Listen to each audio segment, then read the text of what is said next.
تکفیر کا فتنہ اور ائمہ مساجد کی ذمہ داریاں، اس عنوان کے تحت خطاب کرنے کے لیے میں دعوت دے رہا ہوں فضیلت الشیخ سرفراز فیضی حفظہ اللہ کو۔ آپ تشریف لائیں، آپ کا وقت 10 منٹ کا ہے۔ السلام علیکم ورحمۃ اللہ وبرکاتہ۔ الحمدللہ والصلاۃ والسلام علی رسول اللہ۔ امت میں جو بہت سارے فتنے اٹھے، ان فتنوں میں شدید ترین فتنہ تکفیر کا فتنہ ہے۔ تکفیر کا مطلب ہوتا ہے کسی پر کافر ہونے کا حکم لگانا۔ خاص طور پہ جب ہم عموماً تکفیر کا فتنہ کہتے ہیں تو اس سے مراد یہ ہوتا ہے کہ ایک مسلمان کو، کلمہ گو کو اسلام سے خارج قرار دینا۔ امت میں بہت سارے مسائل میں اختلاف ہوا ہے، لیکن تکفیر کا فتنہ جتنا سنگین فتنہ ہے، بالخصوص اس حیثیت سے کہ اس فتنے کے نام پر جتنا خون بہایا گیا، اتنا امت میں کسی اور اختلاف پر خون نہیں بہایا گیا۔ امت میں بہت سارے مسائل میں اختلاف ہوا، تقدیر کے مسئلے میں بھی اختلاف ہوا، پر اس تقدیر کے مسئلے پر جنگیں نہیں چھڑیں۔ امت میں اللہ تعالیٰ کے صفات کے باب میں بھی اختلاف ہوا، پر اس پر ایک مسلمان کو اللہ کا نام لے کر کے ذبح نہیں کیا گیا۔ تصوف کا فتنہ اٹھا، رافضی فتنہ اٹھا، عقیدے کے اعتبار سے اس سے شدید ترین فتنے بھی اٹھے ہوں گے، پر تکفیر کا فتنہ اس حیثیت سے بہت شدید فتنہ ہے کہ اس فتنے کے نام پر مسلمانوں کا خون حلال کیا گیا، ان کی عزتیں پامال کی گئیں، حتیٰ کہ صحابہ تک کو اللہ تعالیٰ کا تقرب حاصل کرنے کے لیے قتل کیا گیا تکفیر کی وجہ سے۔ تو ایک تکفیری اور ایک خارجی، اس لیے آپ دیکھیں گے کہ اللہ کے نبی صلی اللہ علیہ وسلم نے جتنا زیادہ پیشین گوئیاں خوارج کے ظہور پر کی ہیں، اور کسی فرقے کے ظہور پر اتنی پیشین گوئیاں نہیں اللہ کے نبی صلی اللہ علیہ وسلم نے فرمائی ہیں، اور بہت تفصیل کے ساتھ اللہ کے نبی صلی اللہ علیہ وسلم نے احادیث میں خوارج کے صفات بیان کی ہیں۔ ان خوارج کے صفات میں سب سے اہم ترین صفت یہ ہوتی ہے کہ ان کے خون میں مسلمانوں سے دشمنی دوڑ رہی ہوتی ہے۔ یہ کفار سے اتنی نفرت نہیں کرتے جتنی مسلمانوں سے کرتے ہیں، یہ کفار کو اسلام میں داخل کرنے پر اتنی محنت نہیں کرتے ہیں جتنا مسلمانوں کو اسلام سے خارج کرنے کے لیے کرتے ہیں۔ اس لیے آپ دیکھیں گے کہ کہا جاتا ہے کہ ایک مرتبہ کوئی معتزلی کسی خارجی کے ہاتھ میں پڑ گیا، اس خارجی نے تلوار اٹھائی اور اس معتزلی سے پوچھا من انت، کون ہو تم، کیا ہو تم؟ تو اس معتزلی نے کہا مشرکم مستجیر، میں مشرک ہوں اور پناہ چاہتا ہوں، وقد صدق اللہ، اور اللہ تعالیٰ نے سچ کہا ہے وَإِنْ أَحَدٌ مِّنَ الْمُشْرِكِينَ اسْتَجَارَكَ فَأَجِرْهُ حَتَّى يَسْمَعَ كَلَامَ اللَّهِ ثُمَّ أَبْلِغْهُ مَأْمَنَهُ۔ اس معتزلی نے کہا، حالانکہ معتزلی خود ایک حیثیت سے تکفیری ہوتے ہیں، کیونکہ وہ جو کبائر کے مرتکب ہوتے ہیں ان کو منزلتوں بین المنزلتین کے قائل ہیں، پر اس معتزلی نے کہا، اس نے یہ نہیں کہا کہ میں مسلمان ہوں، اس کو پتا تھا کہ اگر میں نے مسلمان بول دیا اپنے آپ کو تو مجھے قتل کر دے گا، تو کہا میں مشرک ہوں اور تم سے پناہ چاہتا ہوں، اور دیکھو اللہ تعالیٰ نے قرآن مجید میں کہا ہے کہ اگر کوئی مشرک تم سے پناہ طلب کرے تو اس کو پناہ دے دو، یہاں تک کہ اللہ کا کلام اس کو سناؤ، پھر اس کو اس کی امن کی جگہ پر پہنچا دو۔ تو خارجی جو ہے نا، اس کی سب سے اہم ترین صفت یہی ہوتی ہے کہ اس کے خون میں مسلمانوں سے دشمنی دوڑ رہی ہوتی ہے، اور کیونکہ یہ تکفیر کا فتنہ، یہ فتنہ عام طور پہ ایسے لوگوں کو نہیں پکڑتا جو دین سے دور ہیں، جن کو دین سے کچھ لینا دینا ہی نہیں ہے، نماز، روزہ، حج، زکوٰۃ، کسی سے کچھ تعلق نہیں ہے، یہ تکفیر کا فتنہ ان کا شکار نہیں کرتا۔ تکفیر کے فتنے کا شکار وہ لوگ ہوتے ہیں جو ایک طرح سے دین سے جڑے ہوئے ہوتے ہیں، بلکہ اللہ کے نبی نے خوارج کی صفات میں بیان فرمایا نا کہ وہ نمازیں ایسی پڑھیں گے کہ تم اپنی نمازوں کو حقیر جانو گے، وہ تلاوت ایسی کریں گی تم اپنی تلاوتوں کو حقیر جانو گے، اور وہ ایسے نکل جائیں گے دین سے جیسے تیر جو ہے وہ شکار سے باہر ہو جاتا ہے۔ تو یہ فتنہ شبہے کا فتنہ ہے، اور اس کے شکار عام طور پہ وہ لوگ ہوتے ہیں جو بظاہر دین سے جڑے ہوئے ہیں، دین کے جو مظاہر ہیں ان پر عمل کرنے والے ہیں۔ اس لیے اس فتنے کا مقابلہ ائمہ جتنے اچھے سے کر سکتے ہیں اور کوئی نہیں کر سکتا، کیونکہ آپ دیکھیں گے تکفیری ان کا تو مرکز ہی مسجد ہوتا ہے، وہ مسجد سے جڑے ہوئے لوگ ہوتے ہیں، خاص طور پہ خوارج آپ دیکھیں ان کے ہاں تو کبائر کا مرتکب ہی اسلام سے خارج ہوتا ہے۔ تو اس لیے ایسے فتنے کے شکار لوگوں کا علاج ائمہ بہتر طریقے سے کر سکتے ہیں۔ اس لیے تکفیر کا فتنہ جو ہے نا، ہاسپٹل ڈیزیز جس طرح سے ہوتے ہیں، اسپتال میں رہنے والے لوگ جن بیماریوں کا شکار ہوتے ہیں وہ بیماریاں بہت سخت ہوتی ہیں، تو خوارج کا فتنہ بھی اسی طرح کا فتنہ ہے، اور اس کا سب سے بڑا، سب سے اہم ترین علاج یہ ہے کہ لوگوں کو علم سے جوڑا جائے، علم کی روشنی لوگوں میں عام کی جائے۔ علم کی روشنی عام کرنے سے کیا ہوگا کہ خارجیت کے فتنے کا مقابلہ ہوگا۔ آپ دیکھیے صحابہ کرام کے زمانے میں جب یہ خوارج کا فتنہ اٹھا تو صحابہ کرام نے علم سے اس کا مقابلہ کیا، حضرت علی نے حضرت ابن عباس کو خوارج سے مقابلہ کرنے کے لیے، مناظرہ کرنے کے لیے بھیجا، ان کے ایک مناظرے پر 1/3 خوارج جو ہیں وہ طائب ہو گئے۔ 6000 کی تعداد میں خوارج تھے، 2000 طائب ہو گئے ایک مناظرے کی وجہ سے۔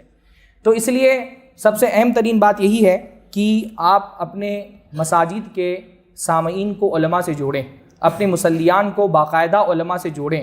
اب جو ہماری جماعت کے، جو اہل سنت والجماعت کے سلفی کبار علماء ہیں، باقاعدہ ان کا تعارف کرائیں۔ موقع بموقع ایسے علماء کو جو خاص طور پہ ان فتنوں کا مقابلہ کر رہے ہیں، ان کے دروس اپنی مسجدوں میں منعقد کرائیں۔ یہ خوارج سے مقابلے کا سب سے اہم ترین ذریعہ ہے۔ دیکھیے ایک بات یاد رکھیے، خوارج کا فتنہ کبھی بھی خوارج کے نام سے نہیں آئے گا۔ خوارج کبھی بھی خود کو خوارج بول کر کے میدان میں نہیں آئیں گے، وہ بہت حسین عنوان دے کر کے آئیں گے۔ بھئی شیطان یہی کرتا ہے نا، شیطان کا فتنہ کیا ہے کہ وہ اپنے فتنوں کو، اپنی شبہات کو حسین عنوان دیتا ہے۔ جیسے اس پیڑ کو جس کا پھل کھانے سے حضرت آدم علیہ السلام کو جنت سے نکال دیا گیا تھا، اس کو شیطان نے کتنا خوبصورت نام دیا، شجرۃ الخلد، دا ٹری آف اٹرنیٹی، ہمیشگی والا پیڑ۔ تو شیطان بدعتوں میں خاص طور پہ یہ کام کیا کرتا ہے کہ اپنے شبہات کو بہت حسین عنوان دیتا ہے۔ خوارج کا دیکھ عنوان کیا تھا، ہاں ان الحکم الا للہ، اتنی عظیم ترین آیت، تحاکم الی اللہ، کہ حکم اور حاکم تو صرف اللہ ہونا چاہیے۔ حضرت علی نے ان کے بارے میں کیا فرمایا تھا، کلمۃ حق ارید بہ الباطل، یہ بات تو صحیح ہے لیکن اس سے جو مراد لیا گیا ہے وہ باطل ہے۔ تو آج کے دور میں بھی خارجیت کوئی ایک ایسا جماعت نہیں تھی جو ختم ہو گئی، بلکہ بعض سلف نے یہ کہا ہے کہ خارجیت ایک ایسی بدعت ہے، ہر بدعتی کے اندر کچھ نہ کچھ خارجیت ضرور پائی جاتی ہے۔ کوئی بدعتی فرقہ ایسا نہیں ہوگا جو بالکل خارجیت سے پاک ہو، تو ہر بدعتی کے حق میں، اس کے حصے میں تھوڑی نہ تھوڑی خارجیت آتی ہے۔ اور یہ خارجیت کے عنوان سے نہیں آئے گی، یہ نئے نئے نام بدل کر کے آئے گی، ہر دور میں ایک نئی شکل میں آئے گی، اور اس شکل کو پہچاننے والے علماء ہوں گے اپنے دور کے علماء، کبار علماء۔ اسی لیے سلف کہا کرتے تھے کہ جب فتنہ چلا جاتا ہے تو اس کو پہچاننے والے بہت لوگ ہوتے ہیں، عامی جاہل سب پہچان لیتے ہیں، لیکن جب فتنہ آ رہا ہوتا ہے تو اس کو پہچاننے والے صرف علماء ہوتے ہیں۔ آپ دیکھیے خاص طور پہ عرب بہاریہ کے موقع پر کتنا واویلا مچایا گیا، لیکن اس زمانے کے جو بابصیرت علماء تھے انہوں نے آگے بڑھ کر کے پہلے ہی اس فتنے کو پہچان لیا، اس سے پہلے کہ وہ اپنی تباہیاں مچاتا اس کے خلاف خبردار کرنا شروع کیا۔ جب وہ فتنہ، وہ طوفان آیا اور سب الٹ پلٹ کر کے چلا گیا، بعد میں بولنے والے بہت سارے پیدا ہوئے کہ وہ وہ خارجیت کا فتنہ تھا۔ تو اس لیے اپنے دور کے علماء سے جوڑ کر کے رکھنا، خاص طور پہ ہم اپنی جماعت میں قرآن و سنت کی اتباع کی بات بہت کرتے ہیں، لیکن آپ تمام علماء ہیں، آپ یہ جانتے ہیں قرآن و سنت کی اتباع بغیر علماء سے جڑے ہوئے تو نہیں ہو سکتی نا۔ کوئی آدمی علماء سے نہ جڑے اور قرآن و سنت سے جڑ جائے، یہ ناممکن بات ہے۔ اس لیے علماء سے جوڑے اپنے آپ کو۔ علماء پہچانتے ہیں کہ یہ شبہات کن عنوان کے ساتھ، کن عناوین کے ساتھ امت کو التحاکم الی اللہ، ہاں توحید حاکمیت اپنے آپ میں کتنا عظیم ترین اور زبردست ترین جملہ، توحید اپنے آپ میں کتنا عظیم لفظ ہے، توحید حاکمیت کے نام سے یہ فتنہ آئے گا، ہاں اقامت دین کے نام سے یہ فتنہ آئے گا۔ آپ اس لیے دیکھیں کہ جو اصطلاحات کا کھیل اس میں بہت اہم ہے۔ خارجی فتنے جو ہوتے ہیں وہ اصطلاحات کو اپنے حق میں بہت زبردست طریقے سے استعمال کرتے ہیں۔ وہ اس طرح سے باقاعدہ اپنے آپ کو تکفیری نہیں کہتے، وہ مسلمان حکمرانوں کو طاغوت کہیں گے، وہ مسلم معاشروں کو جاہلی معاشرہ کہیں گے۔ یعنی اس طرح بھی نہیں ہوگا کہ لازم لفظ تکفیر اور کافر بول کر کے اسلام سے خارج کیا جائے۔ آپ سید قطب وغیرہ کی کتابیں پڑھیں، ان کی تعبیرات میں کتنی باریکیاں ہوتی ہیں، اور تکفیر کو کتنے حسین عناوین سے لپیٹ کر کے وہ لوگوں میں فراہم کرتے ہیں۔ ہاں جاہلی معاشرہ، طاغوت، تحاکم الی الطاغوت، اس طرح کے عناوین استعمال کیے جاتے ہیں۔ یہ ہر انسان نہیں سمجھ سکتا۔ یہ بابصیرت اور دین کا گہرائی سے علم رکھنے والے علماء ان فتنوں کو پہچانتے ہیں۔ اس لیے خود بھی، ائمہ کی خود بھی یہ ذمہ داری ہے کہ اپنے لہجے کو تکفیر سے بچائیں۔ بھئی ایک تو ہوتا ہے تکفیر کا عمل اور ایک ہوتا ہے لہجہ تکفیری۔ بہت سارے ہمارے جو ہیں ائمہ وہ تکفیری لہجے میں خطاب کرتے ہیں، تو تکفیری لہجہ نہیں ہونا چاہیے۔ تکفیر کے موضوع پر بہت علماء نے لکھا ہے، عربی میں تو اتنا زیادہ لکھا گیا کہ ایک ایک معنی تکفیر پر مستقل کتابیں تصنیف کی گئی ہیں۔ خاص طور پہ صوبائی جامعۃ اہل حدیث ممبئی کی طرف سے شیخ قحطانی کی کتاب ہے تکفیر کے فتنے پر، شیخ عنایت اللہ مدنی حفظہ اللہ نے اس کا ترجمہ بھی اردو میں کیا ہے، اور میرے خیال سے پچھلے تدریبیہ میں آپ لوگوں کو کتابیں دی بھی گئی تھی۔ تو خود بھی تکفیر سے بچیے، اپنے لوگوں کو بھی تکفیر سے بچائیے، تکفیر کے اصول و ضوابط پڑھیے، اور اس سے انشاءاللہ تعالیٰ تکفیر کا مقابلہ کرنے کی آپ کو موقع ملے گا۔ ایک آخری بات میں یہ بولوں گا کہ عام طور پہ ہمارے ہاں فقہی اختلافات سے بھی تکفیر ہوتی ہے۔ یعنی ایک ہندوستان میں ایک جماعت ایسی پائی جاتی ہے، میں جانتا ہوں بڑی تعداد میں اس کے فالوور ہیں، جو رکوع کے بعد ہاتھ باندھنے والوں کی تکفیر کرتے ہیں، جو رکوع کے بعد ہاتھ نہ باندھے کہتے ہیں کافر ہے. تو یہ فقہی مسائل میں، چھوٹے چھوٹے مسائل میں رفع الیدین اور عامل بن جہر پر بھی ہمارے بہت سارے لوگ تکفیر کرتے ہیں. اس کی وجہ یہ ہوتی ہے کہ ہمارے ہاں فقہ میں جو توسع ہے فقہی مسائل میں وہ ہمارے علم میں نہیں ہوتا. اور اس کا بہت بہترین علاج یہ کہ آپ مختصر اور آسان کر کے جو اسباب و اختلاف الفقہاء ہیں وہ لوگوں کے سامنے بیان کریں. اس سے ہمارا سمجھ میں آئے گا کہ ہمارے یہاں فقہ میں توسع کتنا پایا جاتا ہے. بہرحال الجماع میں میرا مضمون شائع ہوا، اس میں اور کچھ تفصیلات میں نے رکھی ہیں. اللہ تعالی ہم سب کو ہر طرح کی فتنوں سے محفوظ رکھے اور ان کا مقابلہ کرنے کی توفیق نصیب فرمائے. وآخر دعوانا الحمد للہ رب العالمین.